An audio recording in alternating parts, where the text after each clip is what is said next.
آج دیکھنے کے لیے شکریہ۔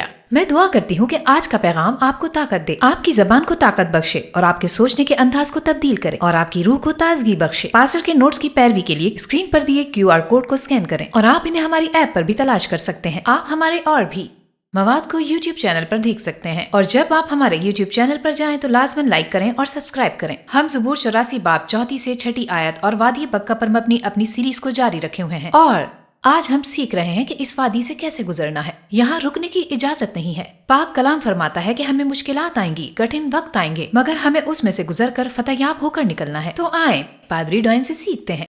تو زبور نمبر 84 اور اس کی 4 آیت کہتی ہے، مبارک ہے وہ جو تیرے گھر میں رہتے ہیں، وہ سدا تیری تعریف کریں گے۔ مبارک ہے وہ آدمی جس کی قوت تجھ سے ہے، جس کے دل میں سیون کی شاہراہیں ہیں۔ جب وہ وادی بکہ سے گزرتے ہیں، بکہ کا مطلب ہے رونا، اور غور کریں، رونے کی جگہ وہ نہیں جہاں آپ کو ٹھہرنا ہے، بلکہ وہ ایک مقام ہے کہ جس میں سے آپ کو گزرنا ہے۔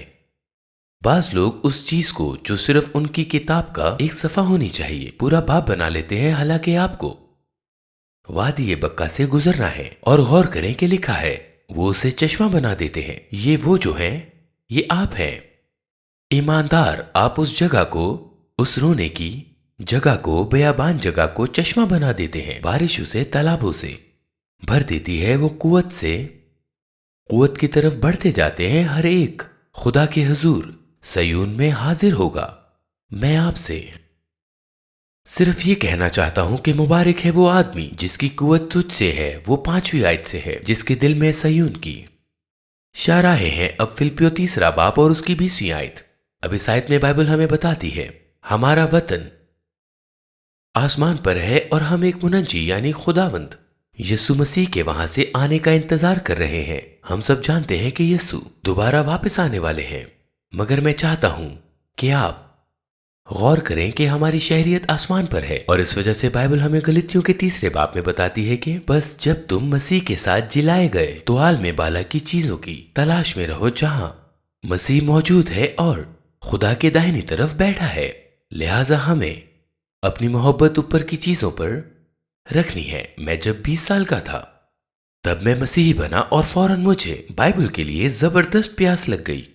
اب شاید 3 ماہ کے ایک مختصر حصے کو چھوڑ کر میں ہر روز کم از کم 10 ابواب بائبل کے پڑھتا ہوں، اور ایک بار ایسا ہوا کہ میں ایک شخص کی پیروی کرنے کی کوشش کر رہا تھا جس کا ایک مختصر منصوبہ تھا، اور میں کم پڑھ رہا تھا، اور اس سے میں مایوس ہو گیا۔ ٹھیک ہے، تو میں نے بائبل کم از کم شروع سے آخر تک 120 بار پڑھی ہے، یا شاید 150 بار۔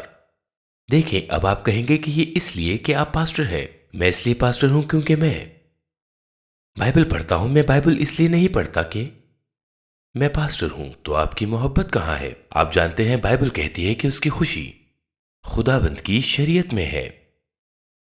ٹھیک ہے، خداوند کی خوشی۔ تو آپ کی خوشی کہاں ہے؟ جب آپ صبح اٹھتے ہیں تو سب سے پہلے کیا کرتے ہیں؟ مجھے نہیں معلوم کہ آپ کیا کرتے ہیں، مگر میں سب سے پہلے میں اپنی کرسی پر بیٹھتا ہوں 1 گھنٹہ اور بائبل پڑھتا ہوں۔ اور آپ کہیں گے کہ کیوں؟ کہ واز میں دعا کر سکیں۔ نہیں، ایسا بالکل بھی نہیں ہے۔ میں بائبل پڑھتا ہوں بلکہ اس لیے کہ میں بائبل سے محبت کرتا ہوں۔ میں چاہتا ہوں خدا اپنے کلام کے ذریعے مجھ سے ہم کلام ہو۔ آئیں دیکھتے ہیں، آپ کو اپنی محبت اوپر کی چیزوں پر رکھنی ہے۔ بائبل کہتی ہے آپ کی زندگی مسیح کے ساتھ خدا میں چھپی ہوئی ہے۔ صرف اتوار والی نہیں، نہ صرف مسیحی زندگی، بلکہ آپ کی ساری زندگی، آپ کی زندگی مسیح کے ساتھ خدا میں چھپی ہوئی ہے۔ اور بائبل ہمیں بتاتی ہے کہ ہم سفیر ہیں خدا کی بادشاہی کے لیے۔ اب میں آپ سے پوچھنا چاہتا ہوں کہ آپ جب کہیں جاتے ہیں تو کتنی بار سوچتے ہیں، اوہ میں بادشاہی لا رہا ہوں؟ جب میں کلام پر جاتا ہوں تو بادشاہی لاتا ہوں۔ جب میں اسکول جاتا ہوں، جب خریداری پر جاتا ہوں تو بادشاہی لاتا ہوں۔ اور واقعی آپ کے بارے میں سب سے اہم بات یہی ہے کہ آپ خدا کے بارے میں کیا ایمان رکھتے ہیں۔ لیکن دوسری سب سے اہم بات جو میں اس پر پورے دل سے ایمان رکھتا ہوں کہ آپ خدا کی حضوری کو کیسے خوش آمدید کہتے ہیں اور اس کی بادشاہی کو کیسے لاتے ہیں، یہ آپ کے بارے میں دوسری سب سے اہم بات ہے۔ کتنے لوگ جانتے ہیں کہ آپ روح القدس کا مقدس ہے؟ سچا ایماندار وہ آپ کے اندر بسا ہوا ہے۔ آپ خدا کی حضوری کو کیسے خوش آمدید کہتے ہیں اور خدا کی بادشاہی کو کیسے لاتے ہیں، یہ آپ کے بارے میں دوسری سب سے اہم بات ہے۔ تو بائبل کہتی ہے کہ ہمیں اپنی محبت اوپر کی چیزوں پر رکھنی ہے اور ہمیں اپنے آپ کو مسافر سمجھنا ہے۔ میں آپ کو بائبل میں سے چند مثالیں دینا چاہتا ہوں۔ عبرانیوں 11 باب میں لکھا ہے، ایمان ہی سے موسیٰ نے بڑے ہو کر فرعون کی بیٹی کا بیٹا کہلانے سے انکار کیا، اس لیے کہ اس نے گناہ کا چند روز لطف اٹھانے کی نسبت خدا کی امت کے ساتھ بدسلوکی برداشت کرنا زیادہ پسند کیا۔ میں نے لوگوں کو کہتے سنا ہے کہ گناہ میں خوشی نہیں گناہ میں خوشی ہے، اور اگر آپ کو خوشی نہیں ملی تو آپ نے اسے صحیح طریقے سے نہیں کیا۔ بائبل کہتی ہے گزر جانے والے گناہ کی خوشی سے لطف اٹھایا۔ تو کیا گناہ میں خوشی ہوتی ہے؟ ضرور ہوتی ہے، اور اس نے اسے دیکھا، لیکن اس نے کہا میں ایمان والوں کی ملامت سہنے کو ترجیح دیتا ہوں، کیونکہ بائبل کہتی ہے مسیح کی ملامت کو مصر کے خزانوں سے بڑی دولت جانا، کیونکہ وہ اپنے اجر کو دیکھتا ہے۔ موسیٰ فرعون کے گھر میں پرورش پاتا ہے۔ جو کچھ دنیا کے پاس تھا وہ موسیٰ کے پاس وافر مقدار میں تھا، ہر چیز، لیکن جب اس نے دیکھا کہ دنیا کی بہترین چیزیں کیا ہے اور پھر اس نے ایماندار ہونے کے دکھوں پر نظر ڈالی تو اس نے کہا کہ میں ایماندار ہونے کا دکھ قبول کروں گا۔ اب بائبل ہمیں بتاتی ہے کہ اس نے کیوں نظر کی اپنے اجر پر جو وہ اس زندگی کے آگے دیکھ رہا تھا۔ بائبل کہتی ہے کہ اس نے اپنے اجر پر نظر ڈالی، اس نے دیکھا کہ میرا اجر ان چیزوں کے پیچھے ہے۔ اور دوسرے کرنتھیوں 4 باب میں بائبل ہمیں بتاتی ہے کہ جب ہم چیزوں کو نہیں دیکھتے جو نظر آتی ہیں، بلکہ ان کو دیکھتے ہیں جو نظر نہیں آتی، کیونکہ جو چیزیں نظر آتی ہیں وہ وقتی ہیں، عارضی ہیں، لیکن اندیکھی چیزیں ابدی ہیں۔ ہمیں اپنی زندگی پر ایک ابدی نظر رکھنی ہے۔ تو عبرانیوں 11 باب کی 14 آیت میں لکھا ہے، جو ایسی باتیں کہتے ہیں وہ ظاہر کرتے ہیں کہ ہم اپنے وطن کی تلاش میں ہیں، اور جس ملک سے وہ نکل آئے تھے اگر اس کا خیال کرتے تو انہیں واپس جانے کا موقع تھا، یعنی خدا نے انہیں بلایا تھا۔ اگر وہ اس سب کے بارے میں سوچتے جو وہ چھوڑ آئے تھے تو واپس جا سکتے تھے، مگر وہ پیچھے نہیں دیکھ رہے تھے بلکہ آگے دیکھ رہے تھے۔ لیکن اب وہ ایک بہتر یعنی آسمانی ملک کی آرزو رکھتے تھے، اور اس لیے خدا ان کا خدا کہلانے سے نہیں شرماتا، کیونکہ اس نے ان کے لیے ایک شہر تیار کیا ہے۔ عبرانیوں 11 باب کی 9 آیت میں لکھا ہے کہ ایمان ہی کے سبب سے ابراہم جب بلایا گیا تو حکم مان کر اس جگہ چلا گیا جسے میراث میں لینے والا تھا، اور اگرچہ جانتا نہ تھا کہ میں کہاں جاتا ہوں تو بھی روانہ ہو گیا۔ یعنی ابراہم اپنے ابدی اجر کی طرف دیکھ رہا تھا، وہ صرف اس دنیاوی چیزوں کی طرف نہیں دیکھ رہا تھا، اور یہی رویہ ہر ایک ایماندار کے پاس ہونا چاہیے۔ ایک بار پھر آپ کے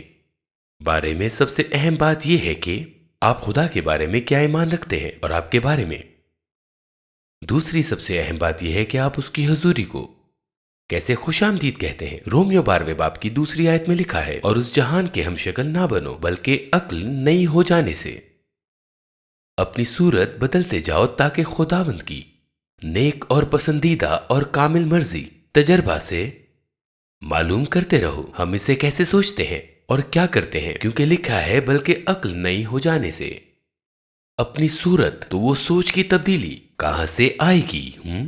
وہ ہمیں خدا کے کلام سے ملتی ہے۔ خدا کا کلام ہمیں بتاتا ہے حقیقتاً یہ خدا کی سوچ ہے۔ ہم مسیح میں کون ہیں؟ مکاشوہ 22 باب میں لکھا ہے، یسوع نے کہا دیکھو میں جلد آ رہا ہوں اور میرا اجر میرے ساتھ ہے۔ مجھے ایک ترجمہ بہت پسند ہے جو یوں کہتا ہے، اور میری مزدوری میرے ہاتھ میں ہے تاکہ میں ہر ایک کو اس کے کاموں کے مطابق دوں۔ اب کیونکہ ہماری شہریت آسمان پر ہے، ہم اس دنیا میں ہیں مگر اس دنیا کے نہیں۔ آپ میں سے کتنے لوگوں نے محسوس کیا کہ یہ دنیا پاگل ہو چکی ہے؟ ہم اس میں رہتے ہیں مگر ہم اس سے نہیں ہیں۔ یسوع آیا اور اس کا پیغام تھا کہ توبہ کرو، یعنی اپنی سوچوں کو بدل لو، کیونکہ خدا کی بادشاہی نزدیک آ گئی ہے۔ خدا کی بادشاہی میسر ہے، خدا کی بادشاہی اس وقت ہے، خدا کی بادشاہی آپ کے لیے ہے۔ اس نے ہمیں دعا کرنا سکھایا کہ تیری بادشاہی آئے، تیری مرضی جیسے آسمان پر پوری ہوتی ہے زمین پر بھی ہو۔ اب غور کریں کہ وہ کہتا ہے کہ تیری بادشاہی آئے۔ آج زیادہ تر کلیسیا بادشاہی میں جانے کا انتظار کر رہی ہے۔ ایک دن میں مروں گا اور میں آسمان پر جاؤں گا اور وہی بادشاہی ہوگی، مگر یسوع نے کہا بادشاہی ابھی ہے۔ اس نے کہا کہ دعا کرو کہ بادشاہی آئے، اور حقیقتاً خدا کی بادشاہی کی ایک زبردست تشریح یہ ہے کہ جب خدا کی مرضی زمین پر ویسے ہی پوری ہو جیسے آسمان پر ہوتی ہے، جہاں کہیں یسوع بادشاہ ہے وہیں بادشاہی ہے۔ اگر وہ آپ کی زندگی کے کچھ حصوں میں بادشاہ ہے تو وہی بادشاہی ہے، لیکن اگر آپ کی زندگی کے کچھ حصے ایسے ہیں جہاں وہ بادشاہ نہیں ہے تو وہاں بادشاہی نہیں ہے۔ بائبل کہتی ہے کہ ہم گزر رہے ہیں اس دنیا سے۔ یہ دنیا جیسی ہے ہم جانتے ہیں، ختم ہونے والی ہے، یہ دنیا کا خاتمہ نہیں۔ لوگ مجھ سے پوچھتے ہیں کہ پاسٹر دیکھیں کیا ہو رہا ہے۔ پاسٹر کیا آپ کو کہ اس دنیا کا خاتمہ تیزی سے آ رہا ہے؟ نہیں، حقیقت میں اگر یسوع آج واپس آ جائے تو دنیا کا خاتمہ نہیں ہوگا، بلکہ دنیا جسے ہم جانتے ہیں اس کا خاتمہ ہوگا، اور دراصل یہ انسانی حکومت کا خاتمہ ہوگا۔ آپ میں سے کتنے لوگ جانتے ہیں کہ بائبل کہتی ہے کہ وہ آنے والا ہے تاکہ حکومت کرے اور بادشاہی کرے؟ میرے دوستوں، وہ چیزوں کا خاتمہ نہیں بلکہ حکومت اور بادشاہی کرنے آ رہا ہے۔ یسوع 1000 سال تک حکومت کرے گا۔ مکاشفہ 20 باب کی پہلی 6 آیات کو دیکھیں، اس میں لکھا ہے، بار بار لکھا ہے تاکہ آپ کو سمجھ آ جائے، اس کے بعد ابدی بادشاہی ہوگی۔ اب دوبارہ سنیں، کیونکہ یہ تصور ہمارے بہت سے ذہنوں میں عام ہے۔ ہم سوچتے ہیں کہ ہم آسمان پر جائیں گے اور ہم ہمیشہ کے لیے آسمان پر رہیں گے۔ ہم چادریں پہنیں گے اور انگور کھائیں گے، بادلوں پر اڑیں گے اور ہم ساز بجائیں گے۔ اب سنیں، آپ بادلوں پر نہیں اڑیں گے اور شاید ساز بھی نہ بجائیں۔ مکاشفہ 21 باب یہ 1000 سال کے اختتام پر ہے، لکھا ہے، پھر میں نے ایک نیا آسمان اور نئی زمین کو دیکھا، کیونکہ پہلا آسمان اور پہلی زمین جاتی رہی تھی اور سمندر بھی نہ رہا۔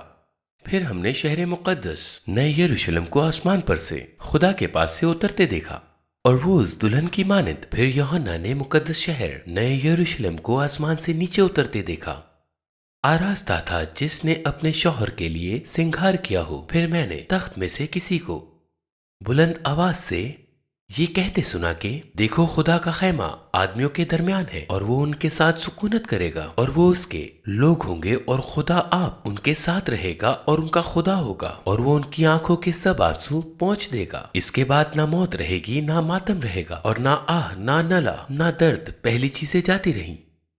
اور جو تخت پر بیٹھا ہوا تھا اس نے کہا، دیکھو میں سب چیزوں کو۔ پھر اس نے کہا، لکھ لے، کیونکہ یہ باتیں سچ اور برحق ہیں۔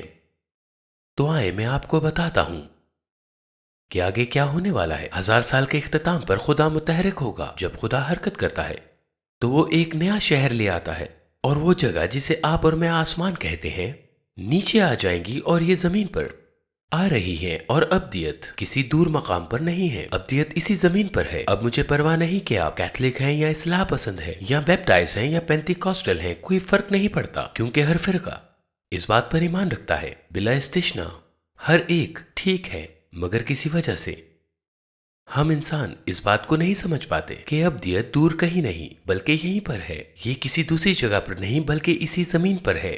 تو جب آپ آسمان کے بارے میں سوچیں تو بادلوں، چادروں اور فرشتوں کے بارے میں نہ سوچیں جو تیر کمان لیے اڑتے پھرتے ہیں۔ یہ بالکل بھی آسمان نہیں ہے، وہ کچھ ایسا ہوگا، چلو یوں سمجھیں، آپ کے پاس پیدائش 1، 2 اور 3 باب ہے، ٹھیک ہے، جہاں خدا اور انسان ایک خوبصورت باغ میں ہے۔ شیطان آتا ہے اور سب کچھ بگاڑ دیتا ہے، لیکن آپ جانتے ہیں کہ یہ سب کچھ واپس کہاں جا رہا ہے؟ یہ اسی جگہ واپس جا رہا ہے جہاں خدا انسان کے ساتھ ہمیشہ ہمیشہ کے لیے اس زمین پر سکونت کرے گا، اور وہ سکونت ہمیشہ ہمیشہ کے لیے رہے گی۔ اس یوں 2 باب کی 7ویں آیت میں لکھا ہے، تاکہ آنے والے زمانوں میں وہ ظاہر کرے اپنے فضل کی بے پناہ دولت کو جو اس نے مسیح یسوع میں ہمارے ساتھ کی۔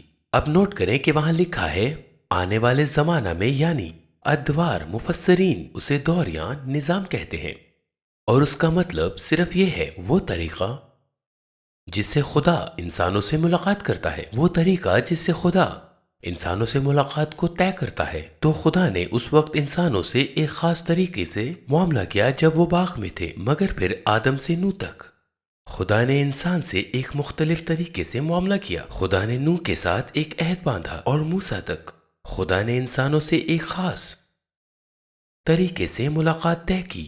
پھر جب موسیٰ آیا، نئے عہد نامہ میں بائبل فرماتی ہے کہ شریعت موسیٰ کے ذریعے دی گئی، لیکن فضل اور حق یسوع المسیح کے ذریعے آئے۔ پس موسیٰ سے یسوع تک خدا نے ایک ہی طریقے سے انسانیت سے معاملہ کیا، لیکن جب یسوع آیا، فضل اور سچائی آئی، اور خدا نے نئے یا مختلف عہدوں کے تحت انسانوں سے نیا طریقہ اپنایا۔ سو اب ہم اس دور میں ہیں جسے فضل کا دور کہا جاتا ہے، لیکن پھر 1000 سالہ بادشاہی آئے گی اور پھر ابدی بادشاہی آئے گی، اور بائبل بیان کرتی ہے کہ خدا نے ہمارے لیے عظیم منصوبے رکھے ہیں آنے والے دور کے لیے، لیکن آیت ہمیں بتاتی ہے کہ ہماری طاقت اس میں ہے، ہماری قوت اسی میں ہے۔ رومیو پہلے باب کی 16ویں آیت میں یوں لکھا ہے، کیونکہ میں انجیل سے شرماتا نہیں، اس لیے کہ وہ ہر ایک ایمان لانے والے کے واسطے پہلے یہودی پھر یونانی کے واسطے نجات کے لیے خدا کی قدرت ہے۔ میں 49 سال سے نجات یافتہ ہوں اور 49 سال سے ہی خدا کا طالب ہوں، اور میں نے برسوں کے دوران دیکھا ہے کہ لوگ مختلف باتوں پر زور دیتے ہیں۔ میں نے دیکھا ہے کہ کبھی جسمانی خدمت پر زور دیا گیا، کبھی عبادت پر، کبھی مشنری خدمت پر زور دیا گیا۔ میں نے مختلف باتوں پر زور دیتے دیکھا ہے، اور لوگ کہتے ہیں کہ آپ یہ کرو تو خدا کی قوت نازل ہوگی، اور یہ کرو تو اس کی قوت ظاہر ہوگی، یہ کرو تو خدا کی قوت آئے گی۔ لیکن بائبل ہمیں بتاتی ہے کہ اصل قوت کہاں ہے؟ خوشخبری ہی خدا کی نجات بخش قوت ہے، وہ قوت جو یسوع مسیح کے جی اٹھنے میں تھی، اب بھی موجود ہے، دستیاب ہے۔ خوشخبری ہی وہ قوت ہے، جب اسے سنا جاتا ہے تو وہ اس واقعے کی قوت کو ظاہر کرتی ہے۔ وہ خوشخبری جس میں نجات ہے، جو یسوع کے جی اٹھنے سے ہمیں دستیاب ہوئی، وہی خوشخبری نجات بھری ہماری قوت ہے۔ اب افسیوں 6 باب کی 10ویں آیت میں یوں لکھا ہے کہ میرے بھائیوں، غرض خداوند میں اور اس کی قدرت کے زور میں مضبوط بنو۔ تو ہمیں کس میں مضبوط ہونا ہے؟ یہاں لکھا ہے خداوند میں۔ اگر ہم اپنے آپ میں بھروسہ کریں تو ہم مصیبت میں ہیں۔ کوئی کہتا ہے ذرا سنیں، کوئی کہتا ہے اچھا آپ جانتے ہیں یسوع نے فرمایا مجھ سے جدا ہو کر تم کچھ نہیں کر سکتے۔ آپ میں سے کتنے اس پر ایمان رکھتے ہیں؟ میں اس پر ایمان رکھتا ہوں، اور ایک بات مزید جس پر میں ایمان رکھتا ہوں اور مانتا ہوں کہ میں کبھی اس کے بغیر کچھ نہیں ہوں۔ اس نے فرمایا میں تمہیں کبھی نہ چھوڑوں گا اور نہ کبھی تجھے ترک کروں گا۔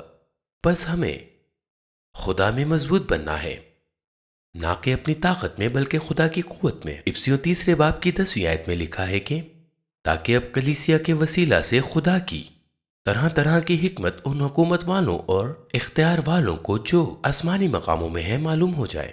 تو اس کا مطلب ہے کہ خدا کا منصوبہ یہ ہے کہ کلیسیا جو خدا میں مضبوط ہے، وہ شیطان اور بدروحوں کو ظاہر کرے گی، ان حاکموں اور اختیارات پر خدا کی حکمت اور منصوبہ ظاہر کرے گی تاکہ انہیں شکست دے۔ افسیوں 6 باب کی 12ویں آیت میں لکھا ہے کیونکہ ہمیں خون اور گوشت سے کشتی نہیں کرنا ہے۔ آپ کو لگ سکتا ہے کہ آپ کا مالک یا آپ کی ساس مسئلہ ہے، لیکن آپ کا اصل مسئلہ گوشت اور خون والا انسان نہیں۔ بائبل فرماتی ہے کہ ہماری جنگ اور ہماری کشتی گوشت والے انسانوں سے نہیں ہے، بلکہ سنیں ان ہستیوں کے خلاف ہیں جو جسم نہیں رکھتی، یعنی ایسی ہستیاں جن کے پاس جسم نہیں ہے۔ تو یہ کس کے بارے میں ہے؟ شیطان اور بدروہیں، اور یہی اصل دشمن ہے۔ آپ کو لگ سکتا ہے کہ آپ کسی انسان سے لڑ رہے ہیں، لیکن اس شخص کے پیچھے اصل میں کوئی اور طاقت ہے، اور بائبل فرماتی ہے کہ غائبی دنیا کے شریر حاکم، وہ کوئی شیطانی ہستیاں اور تاریکی کے برے سردار جو اس دنیا پر حکومت کرتے ہیں۔ میں یہ دوبارہ پڑھوں گا، وہ کوئی شیطانی ہستیاں اور تاریکی کے بڑے شریر سردار جو اس دنیا پر راج کرتے ہیں۔ اب میرے لیے یہ حیران کن بات ہے کہ جب بھی کوئی بری بات ہوتی ہے لوگ اسے خدا کا کام کہتے ہیں۔ میرا مطلب ہے ایسے لوگ ہیں جنہیں میں جانتا ہوں، کچھ بھی غلط ہو وہ کہہ دیتے ہیں کہ یہ خدا کی مرضی تھی، یہ خدا نے کیا ہے، اور وہ لوگ حقیقت میں خدا سے ناراض ہو جاتے ہیں۔ اگر آپ نہیں اس کے پیچھے بدروح ہے تو وہ آپ سے ناراض ہو جائیں گے اور کہیں گے کہ نہیں، یہ سب کچھ خدا کی مرضی سے ہی ہے۔ یہ بے وقوفی ہے۔ کیونکہ میں یہ تعلیم دیتا ہوں کہ ہر چیز خدا کی مرضی سے نہیں، اور میں ان سے کہتا ہوں اچھا، اگر یہ خدا کی مرضی نہ ہوتی تو میں یہ تعلیم نہیں دے سکتا تھا۔ ذرا دیکھیں، لکھا ہے وہ کوئی شیطانی ہستیاں اور تاریکی کے برے سردار جو اس دنیا پر حکومت کرتے ہیں، اس دنیا کا خدا، دوسرا کرنتھیو 4 باب کی 4 آیت میں لکھا ہے، اور روحانی دنیا میں بے شمار شریر روحوں کے خلاف تو ہمارا ایک دشمن ہے، وہ شیطان اور بدروحوں کی طاقت ہے، اور ہمیں چاہیے کہ خداوند میں اور اس کی قوت کے زور میں مضبوط ہوں، کیونکہ ہم اکیلے شیطان کا مقابلہ نہیں کر سکتے، لیکن اگر آپ اور یسوع مل جائیں تو آپ پھر اس سے کئی بڑھ کر ہیں۔ آپ یسوع کے ساتھ مل کر اس کا بھرپور مقابلہ کر سکتے ہیں۔ دوسرا کرنتھیو 5 باب کی 17 آیت میں لکھا ہے کہ بس اگر کوئی مسیح میں ہے، اور کچھ ترجموں میں مسیح کے ساتھ اتحاد میں ہو، یعنی آپ نے یسوع کو قبول کر لیا ہے۔ آپ دیکھیں، یہ کہتا ہے ہوں، یعنی آپ کوشش نہیں کر رہے، نہ ہی کبھی آگے جا کر ہوں گے۔ یہ نہیں کہتا کہ آپ کو ہونا چاہیے یا ہونا لازمی ہے، بلکہ کہتا ہے آپ مسیح میں ہیں یا آپ مسیح میں نہیں ہیں۔ اور اگر آپ مسیح میں ہیں، ویسے یہ حاملہ ہونے کی مانند ہے، لیکن آپ یا تو ہیں یا تو نہیں ہیں، تو آپ ایک نئی مخلوق، کلام کہتا ہے جب کوئی مخلوق مسیحی بنتا ہے تو وہ ایک بالکل نیا شخص بن جاتا ہے۔ جب خدا دنیا کو دیکھتا ہے تو وہ ہماری قومیت کو نہیں دیکھتا۔ جب خدا دنیا کو دیکھتا ہے تو وہ ان لوگوں کو دیکھتا ہے جو اتحاد میں ہیں مسیح کے ساتھ، اور انہیں بھی جو پہلے آدم کے ساتھ اتحاد میں ہیں۔ آپ یا تو مسیح کے ساتھ اس کے کام کے وسیلہ سے جڑے ہیں، یا پھر پہلے آدم کے کام کے ساتھ۔ دیکھیں، آپ کی زندگی میں سب سے اہم بات یہ نہیں ہونی چاہیے کہ آپ کی قومیت کیا ہے، نسل، تعلیم، سیاسی وابستگی، جنسی، عمر یا کوئی دوسری معاشرتی پہچان۔ آپ کے بارے میں سب سے اہم بات یہ ہونی چاہیے میں مسیح میں ہوں، اور میرے لیے یہ میری تمام باتوں میں سب سے زیادہ اہم بات ہے کہ میں مسیح میں ہوں۔ یہی میری اہمیت ہے اور یہی میری پہچان بھی ہے۔ میں ایسے لوگوں کو جانتا ہوں جو سمجھتے ہیں کہ ان کی قومیت یا نسل یا جنس ان کی سب سے اہم پہچان ہے، لیکن اگر آپ مسیح میں ہیں تو آپ کے بارے میں سب سے اہم بات یہ ہے کہ آپ مسیح میں ہیں، آپ اس کے ساتھ اتحاد میں ہیں۔ ایک اور ترجمہ کہتا ہے جب کوئی مسیح کے ساتھ اتحاد میں ہوتا ہے تو ایک نئی دنیا وجود میں آتی ہے، اور اسی لیے بائبل ہمیں سکھاتی ہے کہ ہمیں اپنی چاہتیں اوپر کی چیزوں پر لگانی چاہیے۔ اب آپ سوچتے ہیں کہ واہ، یہ تو صرف روحانی دنیا ہے۔ سنیں، روحانی دنیا نے طبعی دنیا کو پیدا کیا، اور روحانی دنیا طبعی دنیا سے پہلے تھی۔ در حقیقت روحانی دنیا ہی زیادہ حقیقی ہے۔ لکھا ہے ایک سچا مسیحی صرف بدلا ہوا انسان نہیں بلکہ نئے سرے سے بنایا گیا ہے۔ جب آپ مسیح میں ہوتے ہیں تو نئے سرے سے بنائے جاتے ہیں۔ سٹینلی نے یوں کہا کہ اگر کوئی مسیح کے ساتھ رفاقت میں داخل ہوا ہے تو ایک نئی دنیا فوراً اس پر کھل جاتی ہے۔ جب آپ مسیح کے ساتھ اتحاد میں آ جاتے ہیں تو ایک مکمل نئی دنیا آپ کے لیے دستیاب ہوتی ہے۔ وہ خدا کی بادشاہی ہے، اور ہمیں اپنی چاہت اوپر کی چیزوں پر رکھنی چاہیے۔ اب الٹرا ڈسپینسیشنزم کی وجہ سے آپ جانتے ہیں، ہم بات کر چکے ہیں، جو سادہ الفاظوں میں یہ ہے کہ خدا انسانوں سے کیسے معاملہ کرتا ہے۔ اب کچھ لوگ آپ کو بتائیں گے کہ جو کچھ خدا نے کیا وہ پہلی صدی میں شروع کیا، لیکن جیسے ہی آخری رسول وفات پا گیا تو خدا نے سب کچھ بدل دیا، یا جب ہمیں بائبل ملی تو خدا نے سب کچھ بدل دیا۔ میں صرف یہ کہنا چاہتا ہوں کہ یہ سچ نہیں ہے۔ مسیح کے وقت سے لے کر آج تک ہم سب فضل کے دور میں ہیں۔ تو یہودا کی کتاب جو بائبل کے آخر میں مکاشفہ سے پہلے آتی ہے، بائبل کے اختتام سے ذرا پہلے اس کی تیسری آیت یوں کہتی ہے، اے عزیزوں، میں نے آپ کو ہماری مشترکہ نجات کے بارے میں لکھنے کی بڑی کوشش کی۔ جب یہ مشترکہ نجات کی بات کرتا ہے تو اس کا مطلب یہ ہے کہ جب آپ نجات یافتہ ہوئے تو خدا نے آپ کو ایک پیکج دیا، وہ آپ سب کے پیکج میں ہے۔ یعنی جو کچھ خدا نے ایک کے لیے کیا وہ اسی کے پیکج سے نکلا، اور اگر وہ اس کے پیکج میں تھا تو وہ پیکج آپ کے پیکج میں بھی ہے۔ خدا کے پاس کوئی پسندیدہ نہیں۔ جو نجات ہم نے پائی، جو کچھ یسوع نے ایک کے لیے کیا وہ اس نے سب کے لیے کیا، لیکن میں نے ضروری جانا کہ آپ کو تربیت دوں کہ آپ